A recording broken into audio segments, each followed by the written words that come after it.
This podcast is sponsored by DUBBY Energy. A clean energy drink for focus, no jitters, crash, or BS. DUBBY, be better. If anyone wants to purchase anything from DUBBY Energy, use my code RichardAugusto.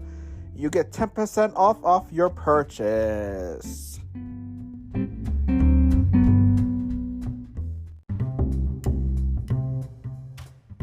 This is the AgostoAllElite Podcast this week on the final one before my big break. So this Sunday, whatever. Let's go straight to Raw. Okay, Raw this week. To recap Raw. Turn of CM Punk Survivors set social media on fire. Saturday night. Best in order. One star to be unlikely to set from the WWE ring again. But as saying goes, never say never professional wrestling. So yeah, Saturday pay-per-view featured Babyface teams, Blood Games, Ripley, Gunther, changing the belts, Escobar scoring a win over Dragon Lee, then the Raw return, Punk's return and stuff. Let's see what happened. We go to the opening segment. Raw opened with a video recap of what happened. Survivor Series, every emphasis on return Punk. We got brand new intro for Raw, including different music. Raw. Orton came to kick things off, huge part of the crowd. He's happy, back, plus packs of fans. He made his way to the ring. Stopped saying and starting to figure for a young fan. The Vipers said he's happy returning. Cody called him up, not only because of their friendship, but also because he wanted to be part of the War Games with son of the man who rented the match, Dusty Rhodes. Orton said he has some unfinished business with the Bloodline, including Jey Uso. That's when Rhea Ripley by herself said the Judgment Day has been taken over WWE while he was gone. Ever see him impressed that Daddy's back. The segment ended with Orton trying to take out Dominic Mysterio on Monday night. This was a great opening segment. Orton did a great job controlling the crowd. The intro might be some time feel right, but that's the last energy on the last theme song WWE used. The first hour of the show was already aired without a commercial. Orton said he understood why Bloodline did it. It was perfect. He tried to claim the high road. Everything he done as a heel, nobody would have bought it. The crowd chanted, "Who's your daddy?" was great.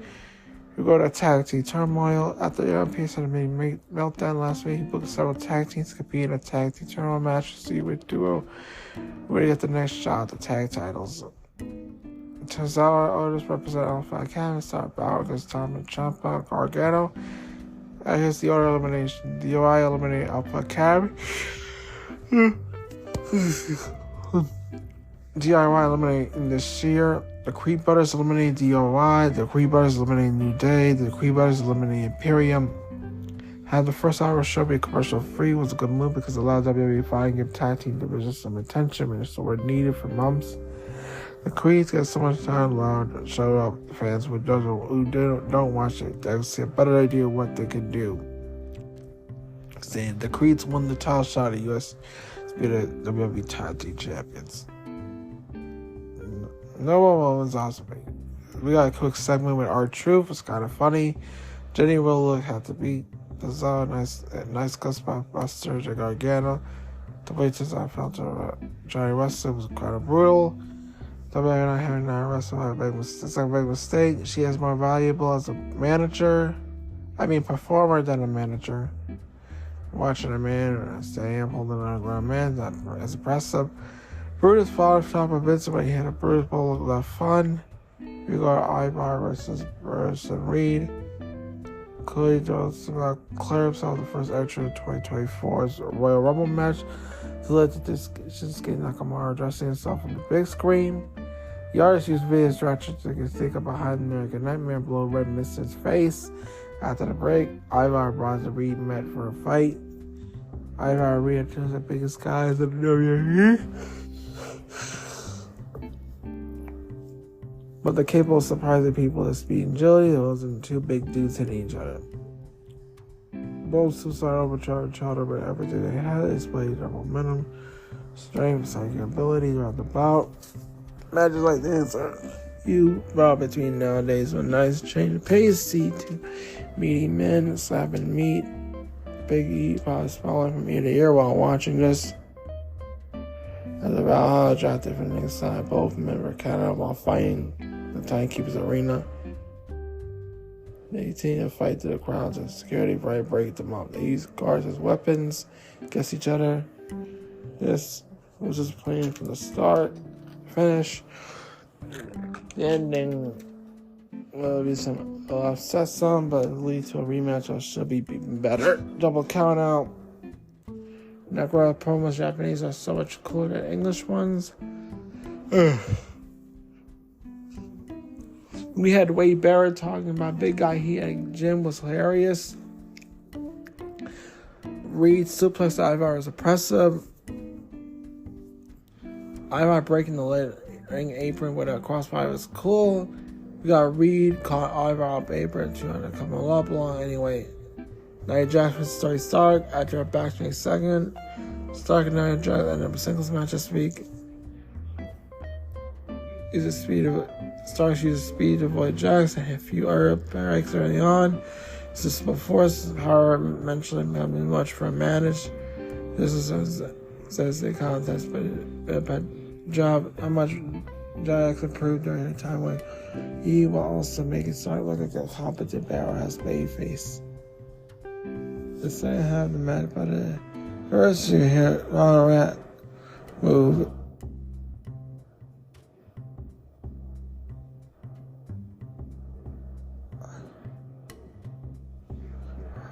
A pin, but Clark had a word showing.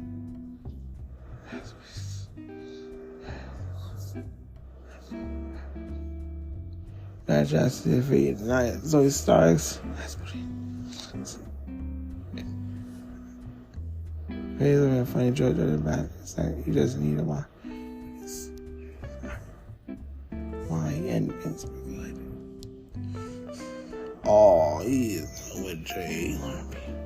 To be able to stop doing that, right away, right package. Just where the opponent comes out, makes no sense. Jax standing there the whole time. Jax had a timeout wisely. She moves around a lot better than she used to. Gives me something that look really good.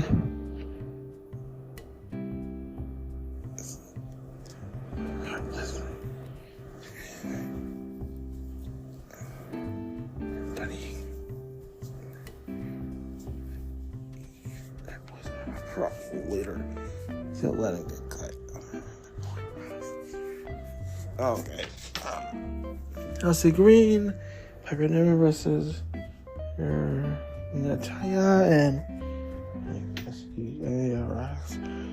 Knox, women's tag team champions. Okay. Rollins, KSR, can't have to give a promo before you say too much. Start training for CM Punk. The visionary called Punk hypocrite, said he was better singles. Second, talking about him is again to discuss his next challenger. It be Drew McIntyre match the ring. He said he needs to get his Punk back after losing War Games when he win for world title right as well as right now. The visionary released defending the title next week. You like to him with a headbutt. I don't know where it must have opened a bit. It was KO, help Rollins. Ran him off. After the break, just agreed to Piper Niven put the women's tag titles on the line against Talia and Tegan Knox. The couple chance had a heart attack about the racing for duo they were faced. But managed to take control of the break. Okay. Niven picked up the win for a team with a crossbar to Knox as she set both belts as the Green celebrate ringside. The match was fine. Basically fell out. Niven Green defeated Talia and Tegan Knox. Looks like Rollins match just had Punk's to turn side. It was just working. Him working. My game, McIntyre was great. Just a great way to this. Chelsea Green makes sure everyone's second. She is Green fullest. She was the most entertaining people. Now she's more fired up than usual. Diamond Mysterio versus Eddie Orton. The main event of the show this week was match between Orton and Mysterio set during the open segment. Downtown take control only, but was quickly thrown by the Viper hit a shoulder tackle. Jade was not encouraged Sam to get back in the ring, but let Orton beat him some more. So surprisingly, Dom was able to get some offense. Electric Killer is a great job selling him before he took over again. Jelly Roll sitting around the road got in an argument with Duggan. He pushed GD and Dom pushed against with Orton. The Viper, Dom put on a fun main event. They gave Proud plenty of reason to cheer. Orange scored with a nice RKO. Orange defeated Monk, Dominic Mysterio. Barrett, my Orange physique was kind of funny. Dominic got better at selling in 2023. He got a lot more things to make each see like a big impact. Orton took a big bump into the steel. Orton through dominance was awesome. Then we go to CM Punk, his final word as well. The first thing Punk said when he got in the ring was look like hell froze over. He made a quick hockey joke to get laughed when he was like a suffocate. He said he was chained, he was fighting home, which got a big CM Punk chant going. He thanked the crowd for not forgetting him, even though he wouldn't want to forget himself. He said he has a wife.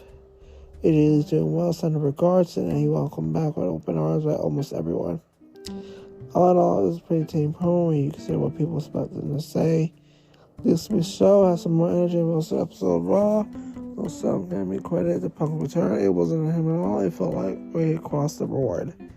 Orton and Ryan Troop bring back a long basketball welcome by the fans. Also, Jeopardy having a Troop got power to show over their coach. Also, after release it, if you want Orton watch one, make it Reed versus Ivar. Anytime you can see two big men fight, you should take that opportunity to push each other to the limits. So, yeah, that was Raw this week. That was Raw. Let's go straight to Dynamite.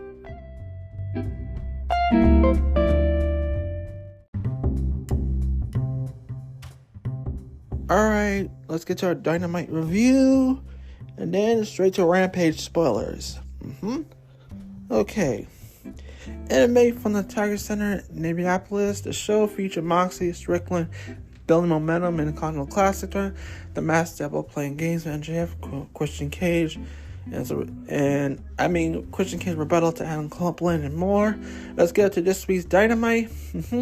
The Continental Classic gaining steam. The tournament breaking to stride. 3 Gold League matches, hooks, goals, and narratives are developing through the story of competition. Particularly, Moxley's story Strickland are engaged as top contenders for the ultimate victory. Moxley earned a victory for Jay Light in the ongoing bound evening. Lethal had an edge of quickness, neither like technical prowess. Moxley had an edge of pummeling power. Moxley tweaked his knee and suicide dives. Though went to work the joint.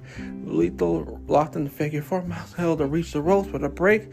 Lethal decided to finish her. Moxley clasped him out for execution. The name pain. BL take his toll. However, was a clever ruse. The second pulled Lethal to attack. Moxley hit him for a sneaky panorama ship. Lethal was a victim to King Kong Lair and Pile Driver. Kicked out 2. Moxley stripped to a near naked choke. Body triangle trapped Lethal's arm. He was forced to submit. Then we go to Roosh showing trying forward to a triumph for Briscoe. It was a slugfest from opening bell. The pace was pushing the pedal to the metal to Roosh hurt his leg. El Toro Blanco had 3 moments for the Bull's horn drop kick finish. He was moving way too slow in first attempt due to leg injury, so Briscoe easily escaped the impact. Roosh a little bit faster in second attempt. His movement was nowhere on typical speed. Briscoe countered for a spear. Roosh survived Froggy Bows, a rally suplex to a corner. Roosh seized the moment to charge full steam ahead for the Bull's horn to win. Yeah. The moment intriguing match was Swerve Strickland versus Jay White in the main event. So the battle line right in the middle. At the end, Swerve outsmarted to win. This battle was a chess match strategy. Kyrgyzstan presses a similar scenario how White cheated to beat Roosh. Swerve anticipated a low blow to block White. This after progressed, both men hitting finishers while White kicked out Swerve's stomp. Swerve ate a Blade Runner, but he conveniently rolled out of the ring to safely prevent the pinfall. Switchblade was chirping up for finish with super suplex. He had Blade Runner locked and loaded. However, Swerve counter for a roll-up to escape with victory. Now we got through 2 weeks of Gold League Continental Classic tournament, started to develop layers of storytelling. All 3 matches first serve a square picture. Moxley Swerve on this with 6 points apiece. Tisha Japan building for a mighty showdown. Both showdown literal injuries. Marathon soon. Moxley knee should be targeted in future matchups. And could take a proper advantage of his potential limitations. He Swerve. Roosh is back on the win track, but has a leg issue to deal with. Now, El Toro Blanco sold his damage, so well, he may wonder if the real injury took place. Briscoe Lethal is sitting in the bottom with 0 points so far. We took pills swallowed. Here goes. Winless. It will be definitely for Lethal's legitimacy. Briscoe survived a fan favorite way back up at the ladder in general. The Devil challenges NJF. Let's now talk about that. NJF challenged Harry ready for a promo hyping world title defense against Samoa Joe World's End. 30th, he exceeded by accepting the challenge from the Devil. NJF put over Joe, paving the way for his career. Despite not possessing bodybuilder physique, Joe proved that alternatives matter. While Joe, there might not be an opportunity for NJF in this business. NJF patted himself on the back, paying Rose to help build an AEW. He has beaten top star, including Cody Rhodes, CM Punk. No Rose and time bout will be about legacy. NJF acknowledged that he was like to survive Joe's first time. NJF won't hold back in the next round. He promised Joe he's not the size of the dog in the fight. He said it's about the size of the fight of the dog. NJF broke his cane in pieces and empty statements saying there will be no excuses about injury. Lights out, masked henchman storms the ring, hold NJF down. Samoa Joe's in the mix, attacked this tall shot vest. Goons scared like cowards, the mask that will appear on big screen. Challenge MJF and Joe to attack about next week against the unknown. NJF didn't hesitate to hit the match. Joe protested because he viewed this as a necessary risk to NJF's help. The 2 point. First, NJF promo was sharp with Bruzzy reference to TNA, WWE, Cody, and Punk. It paints a larger picture that places himself on pedestal as the best. So they adhere to simple notion of elevating the opponent, so win actually feels important. Second, the Masked Devil gimmick is starting to move forward. I have to be honest, I was not impressed by the sight of these goons. Hard beating up clean and throwing empty balls in the window. This time they were more on chump tip, not even trying to engage with Joe's by the advantage. It felt a little too clean. I wonder if they tend to buy into the possibility of MJF as the Devil. The tag team situation appears to have more benefit for him. The Ghouls were soft on the attack, and now they have a chance to tenderize Joe for NJF.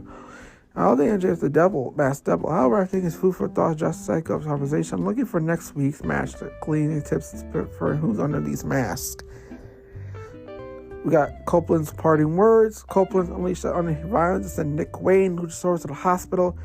Copeland's target squared on hurting Christian Cage for the TNT Championship. Christian offered response to the mask challenge. So Christian called Copeland to speak his face to face. Christian told Taylor to fetch his soul searching, trying to manipulate Copeland to believe a change of heart.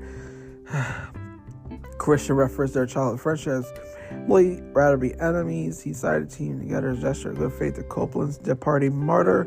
As Copeland turned back to Tom punishing Christian, trying to let her sneak attack. Copeland was no dope. Kicked to the nugs, put Christian on the mat. Christian versus Copeland for TNT Championship goes down next week on Dynamite. The talking is done. Copeland brought a full circle parting words, go fuck yourself.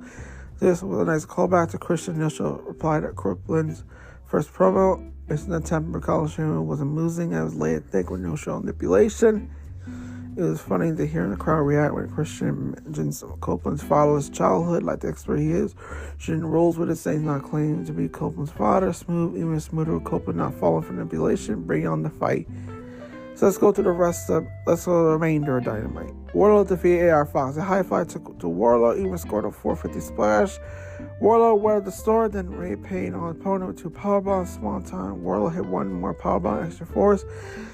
Ref saw enough, way up the match. Warlow's destruction continues. He is a man on mission. So, yeah, Fox did score enough for the powerbomb symphony. Yeah, Warlow's on a path towards MJF. So, MJF's going to retain.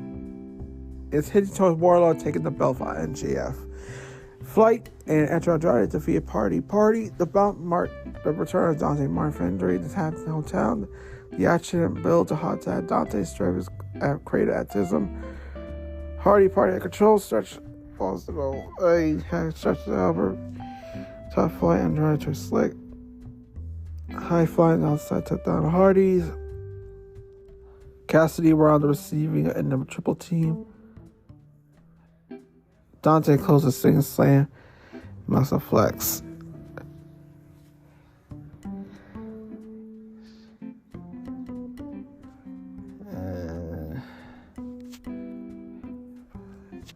Okay, the action from all parties involved, the strategy moment entertaining. Chris pays a time, he's going to put hands on the return home down maniacs, special look good. Didn't see but Bane's fancy moves. High fly, dry shit. Teams on the rise. Bashay, Pentagon, pros, the trip. Eagle, the Vigo, the commanders, partners. That contest is going to rock.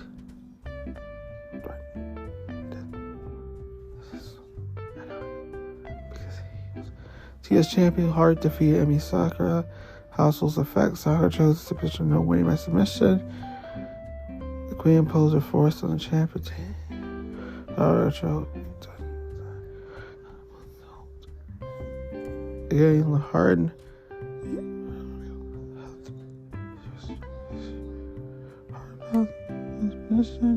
The method is banned.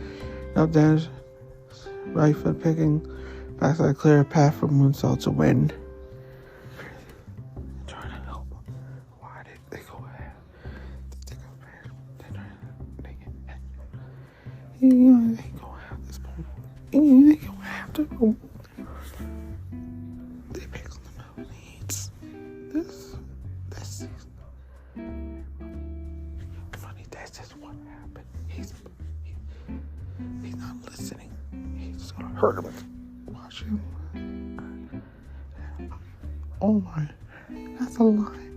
That's all.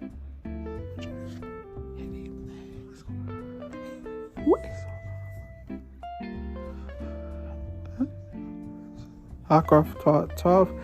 Turn made Hawkcroft Hart win all impressive. Hardest stack of victory established a reign. Chant the final moves so safe one's the cleanest. Side was too close. Horn had a further roll. Hart was in air. The veteran followers the moment. Cleared up by providing a reservation while Sock will roll on the move.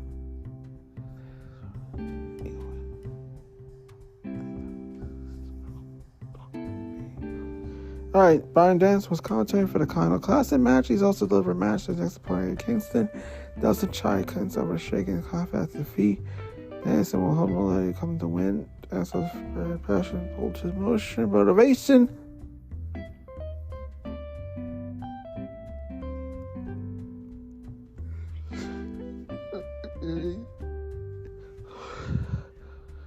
Sting's final match will be at Revolution, March 3rd, 2024. There's also a paper will take place in Greensboro, Coliseum, North Carolina. This venue has special meaning at home to Sting's breakout moment wrestling Ric Flair to a 4-minute draw in 1988. Flair's honored to be in Sting's side for his last ride. Torso had a title defense scheduled for next week. She was feeling fatigued and dehydrated after partying too hard. Maria May's ready to show what she could do in the ring. Newcomer knocked on Tony Khan door to make it a match. So Dante Martin shined bright in a return after a devastating injury. My match of the night was Roosh versus Mark Briscoe. Even though Swerve versus Jay was a dandy, I'm rolling with Roosh and Briscoe to a physicality with a root-tooting slobber knocker. To me, it was a solid night, action all night long with story aspects chugging along. The tournament started to sell itself on natural drama. So that's my thoughts on Dynamite. Let's go straight to the Rampage spoilers. Okay, let's get to it. Alright, the first match. Orange Cassidy, Trent Beretta, Don Hansen, and Hook defeated Johnny Magic, Angelica Parker, Evil Uno, and Alex Reynolds in an 8-man tag match. Don Hansen rolled up Magic for the win. Shavat interviewed Flair, staying in a ring to hype up Sting's retirement match at Revolution 2024 on March 3rd. Taros Hubs, Takashi and Fletcher in action for a quick squash against local jobbers in a Trails match.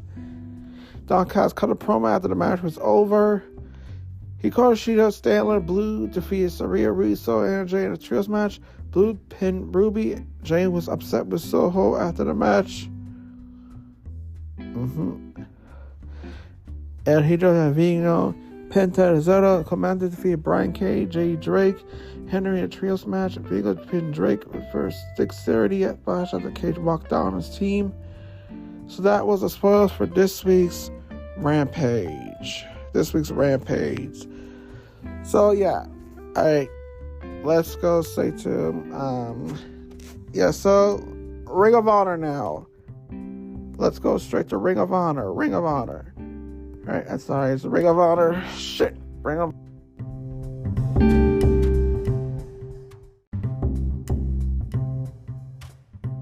Alright, we're at Ring of Honor now. Let's Ring of Honor.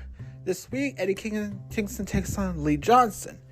Alright, this week's Ring of Honor starts out Dina complained to Big Starks about losing their tag team match with Rousey and Rhea Sheffield last week. Dina says Starks can fix things tonight and lead a winner match with Sheffield later this evening. And then goes off on Hingston for his comments about James carrying their weight last week. We didn't know better. It also found that she was challenging him to a match. Alright, so basically we got Ring of Honor World Champion Eddie Kingston defeated Lee Johnson Proving Ground match. Eddie Kingston hit Lee Johnson with a spinning back fist, scored a pinfall victory.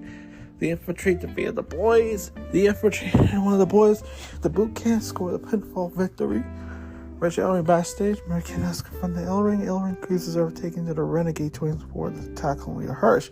Hirsch arrives, says she's okay, wants to know what happened. Renegade Gates cannot claim she was just introducing herself to them. Both women say they'll be there for Hirsch in their match there tonight. Emi Sakura defeated Trish Adora. Emi Sakura hit Trish Adora with a butterfly backbreaker to score the pinfall victory. Leah Hirsch from Merciless and Rachel Ellering defeated Heather Reckless. Leah Hirsch locks Reckless in a crossarm to win the match by submission.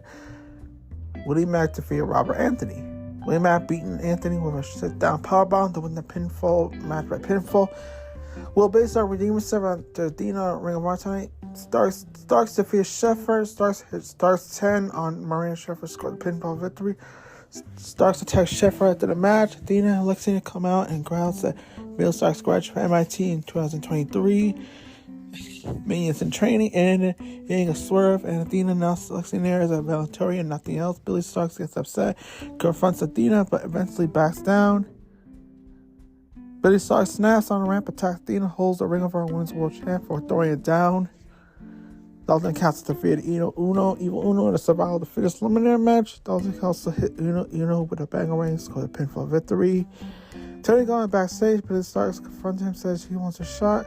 Khan says she can't control grass from MIT, but he can give her a child shot against Athena and fight a battle. Brandon Cutler and Colton Cabana defeated Trevor Allah GPA. Cabana scores a pinfall victory for his team. Commander defeated Ginger Gringo Loco for the survival of the fittest eliminator match. Well, this makes sense. Commander hit Gringo Loco with a running shield, so I pressed out the belts to score a pinfall victory. For a match, the page, Tony is confirmed. Sterling and Nice are backstage playing to a journal about cutting Ethan Page. Page says he wants the rematch, doesn't care when he needs to have it done. Lynch says there will be a rubber match. Sterling will be allowed at ringside. If he handcuffs, he stay on the match. And LFI defeats the Pentacle and Jericho. Preston Vance hits the Pentacle Lariat to score the pinfall victory for his team. Nia Rose defeats Zoe Lynn. Nia Rose hits Zoe Lynn with a beast spawn to score a pinfall victory. Butcher and the Blade defeat Iron Savages. Butcher and Blade hit a neckbreaker powerbomb combo, score the pinfall victory. Brian Cage and Prince Nana defeat Andrade Andrade. Brian Cage hit the Glory Bomb on Andrade to win the match by pinfall. So Brian Cage celebrates the Ring of Honor. Wrestling goes off the air. My thoughts on this week's Ring of Honor is pretty much straightforward. So yeah, that was pretty much Ring of Honor this week to me. It wasn't that good, but it wasn't that bad either. So it was okay. Yeah, Ring of Honor was okay. This week was good. Ring of Honor was okay this week. So anyway, let's get to the wrestling news. Let's do 3 this week. Okay. Let's start with the wrestling news with, look through my notes.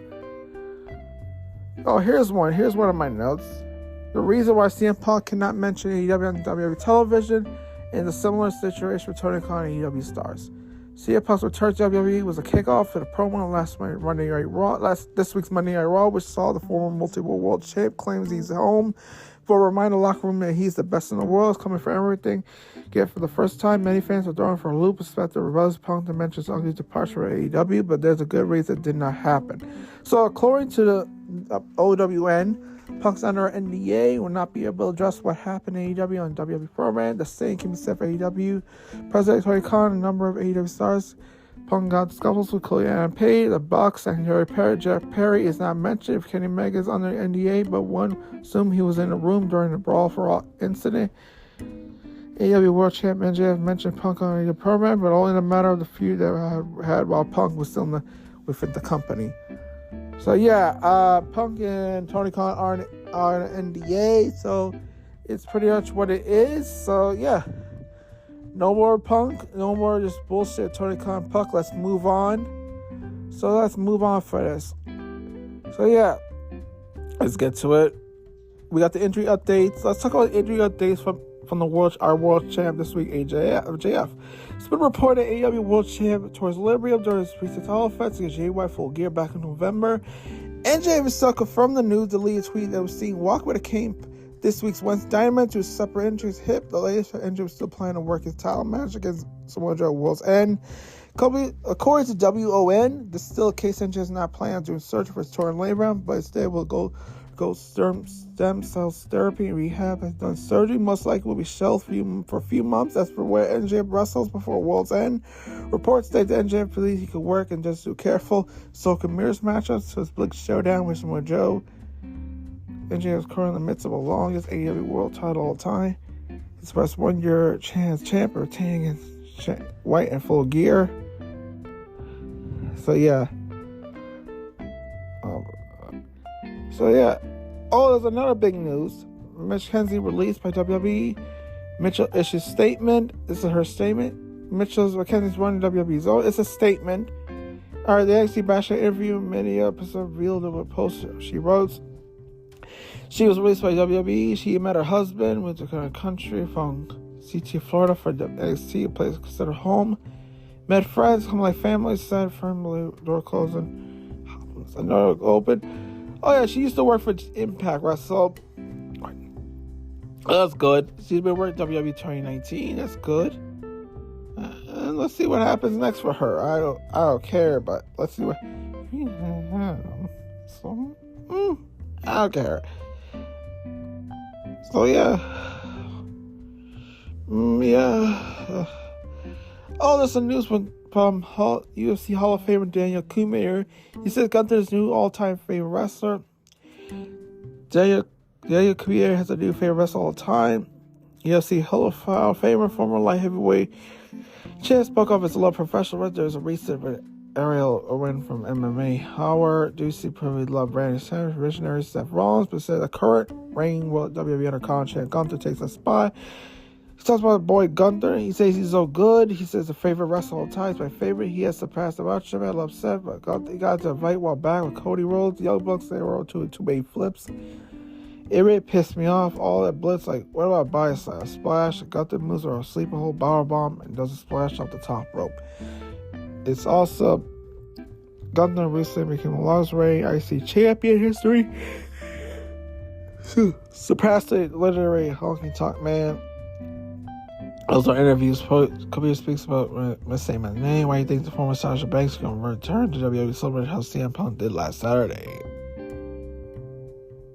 So, yeah, Daniel Cormier's opinions on life, so who cares? Honestly, who cares for Daniel Cormier? You can eat shit. Anyway. Alright, one more news. Okay, The Undertaker gives advice to Logan Paul. In a recent episode of 6 Feet Under, some OnlyFans shit, Hall of Famer Taker commands U.S. champ Logan Paul press up news in a match.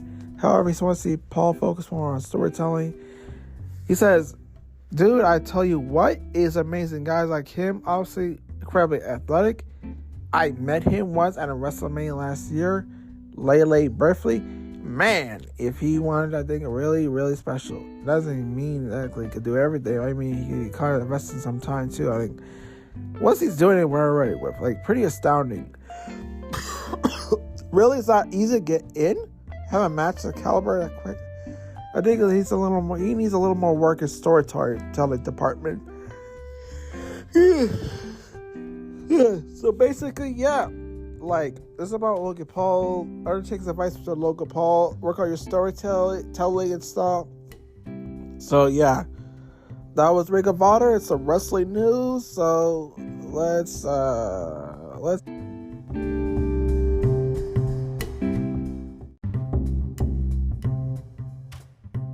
Alright, we're at SmackDown now. Let's get to SmackDown. Alright. This week's SmackDown, days after issuing warning to Bloodline could avenge the assault that cost him 18 months of his career, Randy Orton returned to SmackDown Friday night on Fox. With the Apex getting their hands on Jimmy Uso's Cola or even Paul Heyman, perhaps they got him first. Elsewhere on the show, United States champion Logan Paul returned to the show. Kevin Owens battled Grayson Waller. Found out which these superstars were up to, how it affected entering the Mellow Month of 2023, how each segment graded out with this recap of December 1st from the Barclays Center in Brooklyn. And it's got the match card, return of Orton, the appearance by the United States champion Logan Paul, Kevin Owens versus Grayson Waller, Damage Control appearance, Butch versus Bobby Lashley. Let's get to it. Alright, let's get to this big thing. Okay. I'm looking through my notes. This is it. The notes. I'm trying to find my notes. And you know what? Alright. Yeah. Basically, there's more to this. There's more to on the SmackDown this week. I'm sorry. Okay. Romero returned. Yes, this week he returned. Helped the team win the War Games. Face on 4. Then Orton was attempted to offer both Raw and SmackDown. Ultimately, he wanted a chance to get revenge on Bloodline. Led to decision. So yeah, they're going forward. Orton will be a staple of Friday nights. So let's go to the other matches before we go. Oh, we got Bobby Lashley defeated Butch by a spear by pinfall. Santos Escobar defeated Joe Queen Wilder by pinfall with a Phantom Driver. Escobar continued to attack after the match, bringing out Dragon to make the save at the lead in the ring. Escobar tried to execute a sneak attack on Lee, but was easily fought up by Lee. Came face to face with Logan Paul. The Paul announced the tournament. The crowd. USA Championship. So Paul then ran into the Raw. He won the tournament and the night Paul's champion. Grayson Waller and also Jericho came out and taking shots at Owens for Theory from the ring with a punch.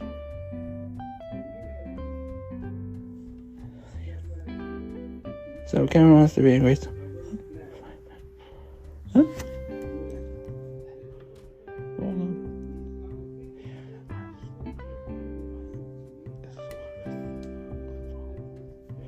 Kevin wants to beat Grayson Waller again by pinfall roll-up. Theory interfered throughout the match while Paul, who had been commentator, was upset by Owens' win.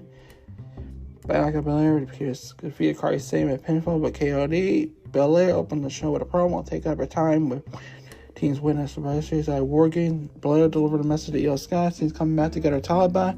Just brought out Damage Control with Bayley. With Jericho saying Belair will have to go through all Damage Control to get a title shot.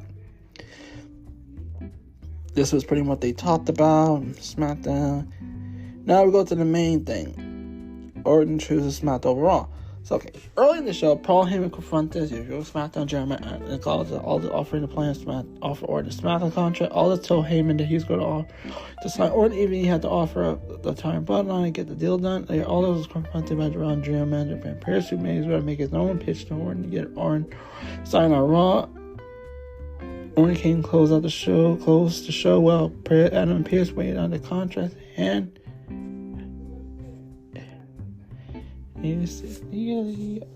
Pearce offered him a shot at the World Heavyweight Champion, facing the winner of the upcoming match, which is Seth Rollins and Jey Uso. So, all that offered of the Bloodline, saying Orton could get revenge on the man who sidelined him for 18 months. For Orton can make a decision, Heyman came out backstage and told Orton that the Bloodline would make a decision for him.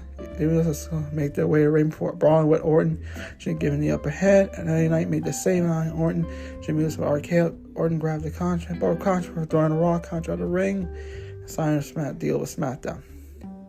So yeah, it's nice to have fresh recycled from more than 18 months ago, playing a gunning for Reigns' Bloodline. Orton needs a spot where he could be a featured player. He's always been, simply because of the Raw picture while playing a story built on SmackDown. It also helped the show, Raw SmackDown shows with competing interests. It is one of the most consistent things in modern WWE. So yeah, that was SmackDown in a nutshell this week. And now let's go straight to Collision. Let's go straight to Collision now.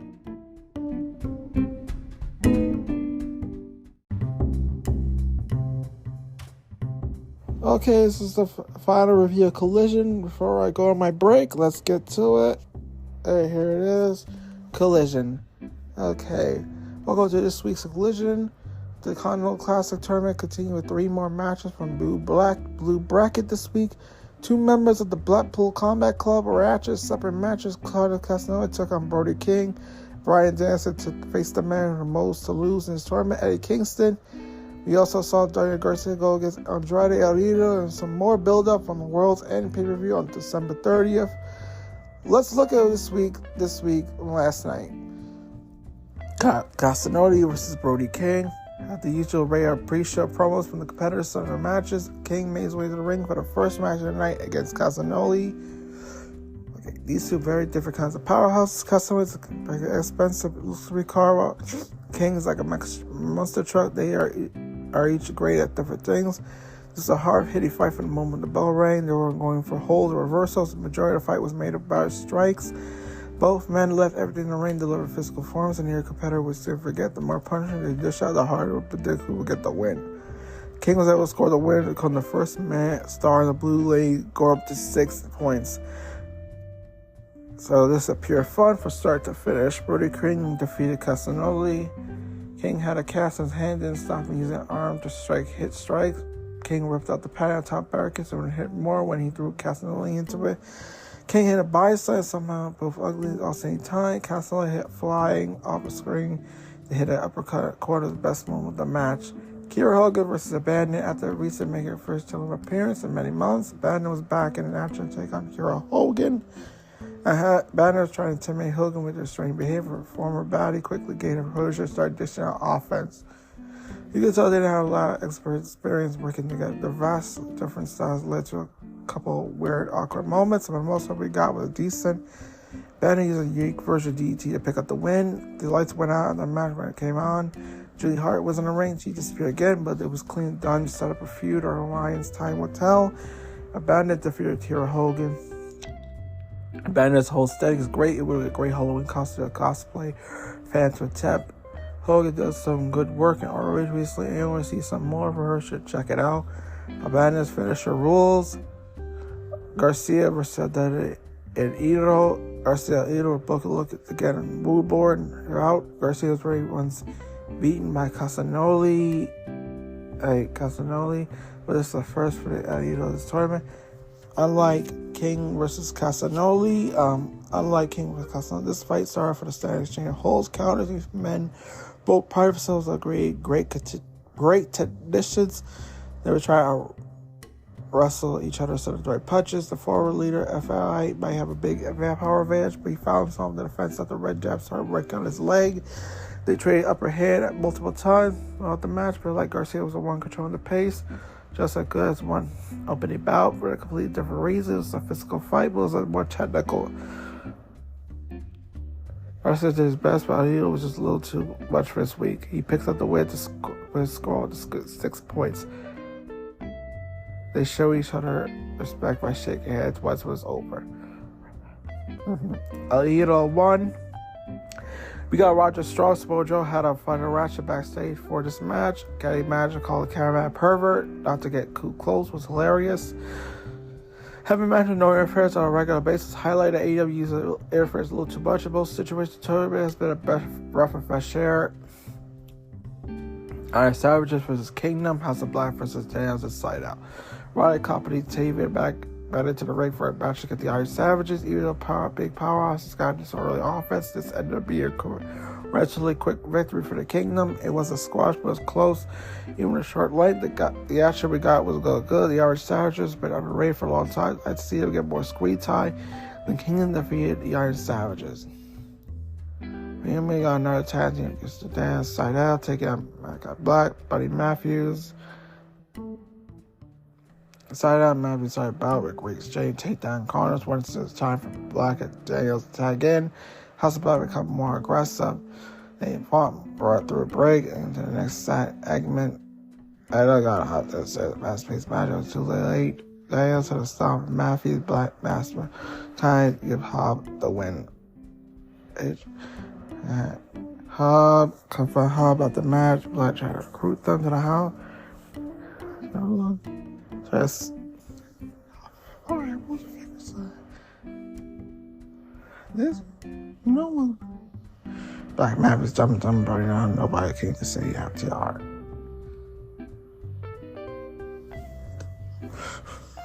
went to talk. Had a talk. Apparently it was wrong until he stopped a deal. He's afraid of a deal. You look at me. Who ought to he was a step off both a deal. It's a fair. What's everything? I'm going for a deal. You can both leave. You don't want to be. It's a problem.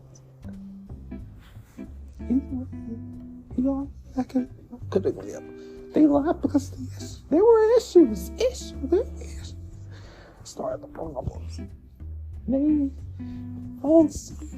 couldn't work things. They couldn't involve. Work things out. You couldn't work things out. We breakdowns. Shoot. We're trying to kill you. Maybe the issue. We couldn't work things out. That was the issue. Wrestling. This is the problem. Wrestling issue. Compromise. Figure what you want to do. Alright, I'm sorry, some drifted off. Alright, House of Black defeated Christopher Daniels and next out. Again, it was FTR for the HLB after the match. Basically, I say that Black tried to quit through the house. FTR did look like Bad Matthews jumped them. Then started pointing out how no one came to save FTR. So yeah, we got a clip of Roddy screaming the word ass at the top of his lungs. Go circulate a lot of social media. Boulder had no right to have moonsault look that good. Matthews counter side out sunset flip was great. Back foot by the powerbomb was a hell of a counter. Very good. We got Kip Sabian versus Victino. Sabian and Victino met for someone impromptu match. The AAA Mega Champs. A lot of flyer, but Sabian edge out competitor's own right. Fast paced with high spots, sprinkled the crowd. It's more of a filler match than else, but the filler served the purpose, give the fans attention some moments, and making a basic human highlight reel. Sabian came close to get a few wins a few times, but had a number, hit a victory here on Sabian's hand, but his sportsmanship was rejected. Victino defeated Kip Sabian. Tony Storm Sky Blue gave individual promos backstage. Storm St. P upset that Ray Paquette is interfering her side of RJ City. Free splash the other side of the rope was nuts. We go to the main event. Brian Danielson versus Eddie Kingston. The main event this week show was a CC tournament between Danielson and Kingston. Both men are skilled strikers, but Kingston's size gave an edge where they tried shots, so American Giant tried to rely on technical ability, out-wrestled the RH World Champion and the New Japan Strong Champion. The three competitor matches saw different, no equally entertaining. Castagnoli vs. King was a slugfest. Garcia was a more technical counter. Sport fell somewhere in the middle. Kingston already lost one storm, so it was a sense of desperation. His performance on the other hand, Danielson was trying to keep his eyes safe while dishing out as much damage as possible. Kingston started focusing on Danielson's injured orbital bone during the second half, but the American Dragon kept this other fight and is running knee for the win. So Danielson defeated Eddie Kingston. So yeah. Danielson. Yeah, here's the moment. Danielson actually went to the eye patch store, gave the biggest one you have. Kingston Florida Danielson with stepchild was great. I guess, test. And this is a match. So the child was hitting and Larry had an ego. So here's my final thoughts on Collision. From a ring standpoint, this might have been about the top 3 episodes of Collision since the show debut. We got 3 outstanding matches in the Continental Class tournament. We also got some different story progression, do different feuds. Times 24, capitalize on every second TV tie. Madness on again at Hands of Shine might be an interesting Larry Hart, FTR Hub, I had a big match, and Bureau's Wi-Fi had Chef Hawk for a moment. And all the shows filler. Everyone did a great job. Make sure no one was weak segments. So yeah, this was a great content. This week's Collision was pretty good. Yeah, it was a great week of Collision. That was this week's Collision. Oh, one more thing. Not more. Okay, this is the last podcast. Friday Lee. This is a podcast till till 2024. So I'll see you all in January. Bye-bye.